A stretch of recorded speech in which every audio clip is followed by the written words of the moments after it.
दवाइयों का निर्यात किया, वो free of cost. Bharat 140 crore की आबादी वाला देश है।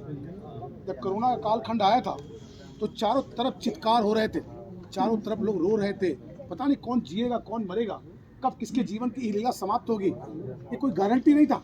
लोग कहते थे अरे वो तो कल ठीक थे, आज कैसे मर गए, ऐसा भाव था। चारों तरफ लोग चित्कार कर रहे थे, बेटे बाप को नहीं छू रहा था, पति पत्नी को नहीं छू रहा था, पति मर गया तो पत्नी छू नहीं पाती थी, लोग छूने नहीं देते थे। इतना ज़्यादा भयक्रांत स्थिति हो गई थी, लग रहा था ये जीवन कभी खत्म होगा कि नहीं खत्म होगा, दोबारा हम लोग वास्तव जीवन में आएंगे कि नहीं आएंगे, ऐसा लग रहा था। देश के प्रधानमंत्री ने बुद्धिमत्ता के साथ लोगों से कहा कि छतों पे खड़े हो जाओ, घंटे घड़ियाल बजाओ। लोगों ने थालियां तक चम्मच के साथ पीटी। तो थालियां और चम्मच क्या था जानती हैं? क्या? एक दूसरे को जीने का भरोसा था। अपने छत पे खड़े हो लोगों ने कहा कि मैं ठीक हूँ, मैं उम्मीद करता हूँ तुम लोग भी ठीक होगे। उधर से घंटी की आवाज़ आती है कि हम भी ठीक हैं। इसका मतलब ये हुआ कि कोरोना कालखंड समाप्त होगा, हम पुनः जीवन सामान्य तरीके से जिएंगे।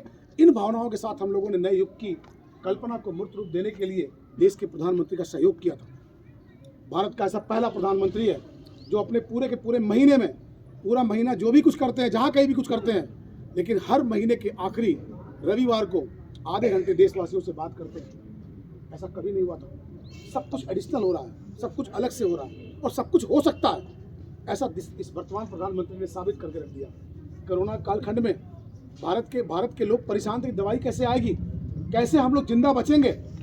देश के प्रधानमंत्री ने धैर्य नहीं खोया और भारत अनेक राज्यों, अनेक कंट्री से पहले भारत ने वो दवाइयों की इजाद की जो हमारे जीवन को बचा सकी।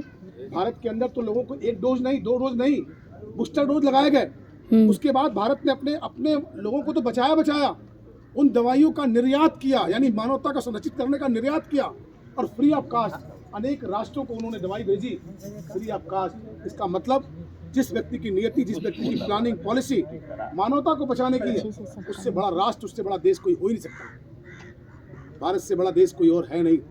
सचमुच पूरे विश्व में लोकतंत्र अगर बहाल है तो किस देश के पास है? भारत।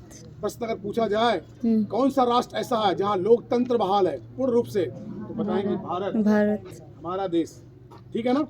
देश के प्रधानमंत्री को लगा कि दवाइयों से जान तो बच गई है, लेकिन मेरे देशवासी कहीं भूखों न मर जाएं।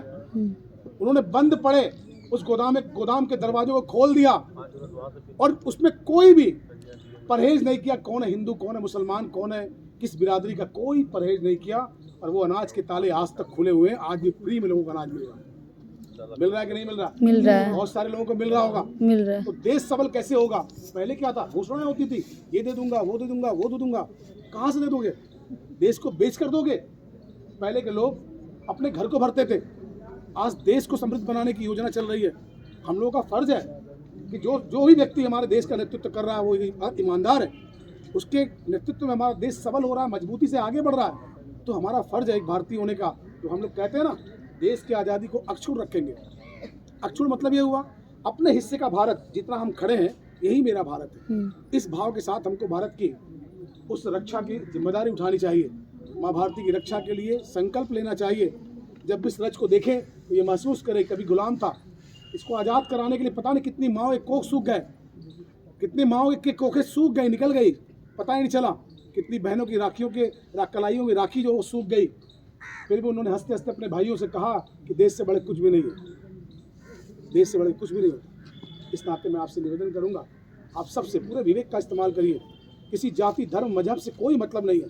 हम भारत के रहने वाले भारतीय लोग हैं और भारत की रक्षा करने वाला कोई भी दल, कोई भी विचारधारा जो माँ भारती के लिए समर्पित भाव से काम करता हो, कहता हो कि तेरा वैभव अमर रहे माँ, हम दिन चार रहे ना रहे, यानी हमें कुछ मिले ना मिले फर्क नहीं पड़ता। तो देश समृद्ध होना चाहिए। तो काम सिर्फ एक दल करती है, भारतीय जनता पार्टी, और उसके नेतृत्व करने वाले देश के प्रधानमंत्री नरेंद्र मोदी जी करते। इसके अलावा कोई दिख नहीं रहा। अगर कोई दिखता तो मैं उसकी भी बात करता, बेबाकी से ईमानदारी से बात करता। कोई और दिखता तो मैं बात करता। सिर्फ सत्ता हथियाने के लिए लोग तरह तरह के गठबंधन करते हैं। विचारधारा कोई भी नहीं है देश के प्रति। इस नाते आप एक जिम्मेदार लोग हैं। आप सभी स्नातक के छात्र हैं। आपका जीवन अभी बहुत तेज़ी से परिवर्तित होने वाला है। आपको जहाँ जाना है वो दिशा तय हो चुकी है। उसमें आपका ज्ञान और आपका सिद्धांत दोनों आपके काम आने वाला है। आपको लगता होगा कि विधायक जी आए तो हम लोग से पूछ रहे थे। मेरा कोई उद्देश्य नहीं कि आपको हर्ट करना। मैंने पहले ही कहा कि आप सब मेरे परिवार के, और कहीं ना कहीं मेरी जिम्मेदारी मैं आपके ज्ञान का वर्धन करूं। अगर अंगूठा छाप होता विधायक तो आपसे भागता, जल्दी जल्दी स्मार्टफोन बांटता और निकल लेता कि कोई मुझसे कुछ ना पूछ दे। सही बात। ठीक है ना? इसलिए आपने चयन किया विधायक, तो मेरा फर्ज है कि मैं आप सबके साथ परिवार का रिश्ता जोड़ूं। आप सब मेरे परिवार के, आपके मान सम्मान, आपकी प्रतिष्ठा मेरी चिंता, मेरी जरूरत है। मेरे विधानसभा के आप सब लोग जहाँ जाएंगे वो मान सम्मान प्रतिष्ठा मेरी बढ़ेगी। नहीं इसी अपेक्षा के साथ मैंने आप लोगों से 2-4 शब्द सवाल पूछे। इससे हर्ट मत होइएगा, अपने परिवार का अभिभावक समझ के हो सके तो भूल जाइएगा, मगर मैं चाहूँगा भूलिएगा मत, याद है। ठीक है, दोबारा हम लोग मिलेंगे। अपने घर जाइएगा तो एक निवेदन और मेरा है, अपने घर में कम से कम अपनी माता जी और पिताजी को मेरा नमस्ते कह दीजिए। कह देंगे कि नहीं कह देंगे? कह देंगे।